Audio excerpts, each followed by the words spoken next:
Question number 9. The nurse on the surgical unit is working with an unlicensed assistive personnel. Which task is most appropriate for the nurse to delegate to the UAP unlicensed assistive personnel? First, change an abdominal dressing on a client who is 2 days post-operative. Second, check the client's IV insertion site, the right arm, and monitor vital signs on the client who has just returned from the surgery. And the fourth is escort a client who has been discharged to the client's vehicle. So the UOP cannot change the abdominal dressing because the incision must be assessed for healing. Second, the UAP unlicensed assistive personnel cannot check the client's IV site. Remember, check is also under the assessment, comes under the assessment. The nurse must monitor the vital signs on a client's recently returned from surgery to determine whether the client is stable. The UAP cannot take vital signs and report result to the nurse. And fourth is UAP can escort the client to vehicle after discharge. Okay. यहाँ पर है which client should the nurse assess first receiving change to shift report. First option is the client with a C6 spinal cord injury who is completing of dyspnea and has a respiratory rate of 12 breath per minute. And the client with an L4 spinal cord injury who is who's be frightened about transfer to the rehabilitation unit. Third is the client with an L2 spinal cord injury who is complaining of headache and feeling very hot all of sudden. And the client with a C4 spinal cord injury who is has a pulse oximeter reading of 98 percentile. So answer is first. Answer is first. These client with dyspnea and respiration rate of 12 has signs and symptoms of respiratory complication and should be assessed first because sending paralysis at the C6 level could cause the client to stop breathing. Question number 11. The client with a C6 spinal cord injury comes to emergency department complaining of a throbbing headache and has a 200-120 BP. Which intervention should the nurse implement first? Place the client on a telemetry unit, complete a neurological assessment, insert an indwelling urinary catheter, request a state CT scan on the bed.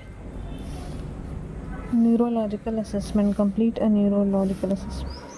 And 12 is the intensive care unit nurse and licensed assistive personnel are caring for a client to which right side paralysis secondary to cerebrovascular accident.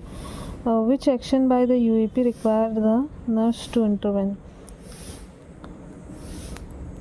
UAP unlicensed required to enter. The UAP perform passive range of motion exercise of the client. UAP place the client in abdomen head to the side. The UAP uses a lift sheet, moving the client up in the bed. Lift sheet, moving the client up to bed, and the UAP praise the client for attempting for feeding to herself.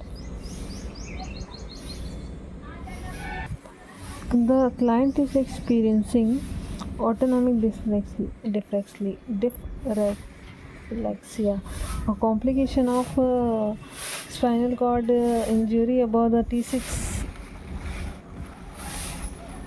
above the T6, and the most common cause of full bladder. Placing the client on telemetry is not the nurse first intervention.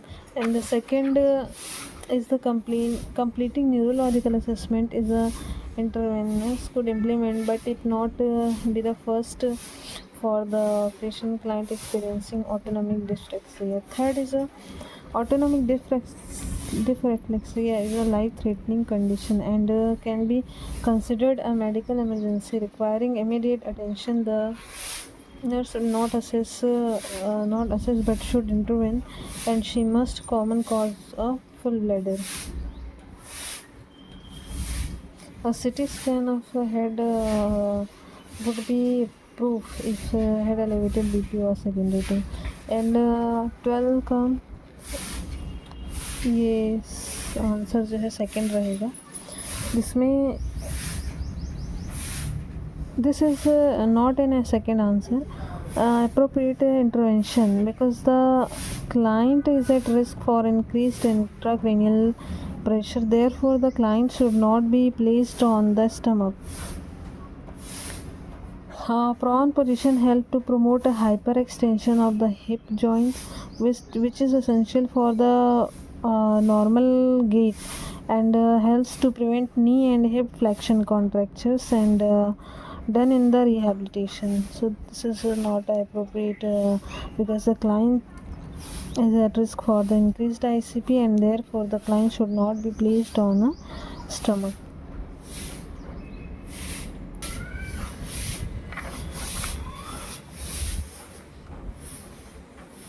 The critical care nurse is caring for client with a head injury secondary to motorcycle accident who on morning rounds is responsive to painful stimuli and assume decorticate posture 2 hours later, which data would warrant the immediate intervention by the nurse. The client has question number 14. The client has purposeful movement when a nurse rubs the sternum.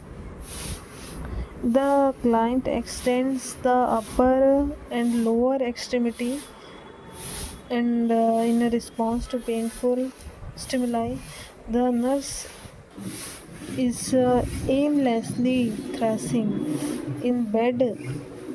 When a noxious stimulus is applied, the nurse is able to squeeze the nurse hand and verbal request. Able to squeeze nurse hand. Purposeful movement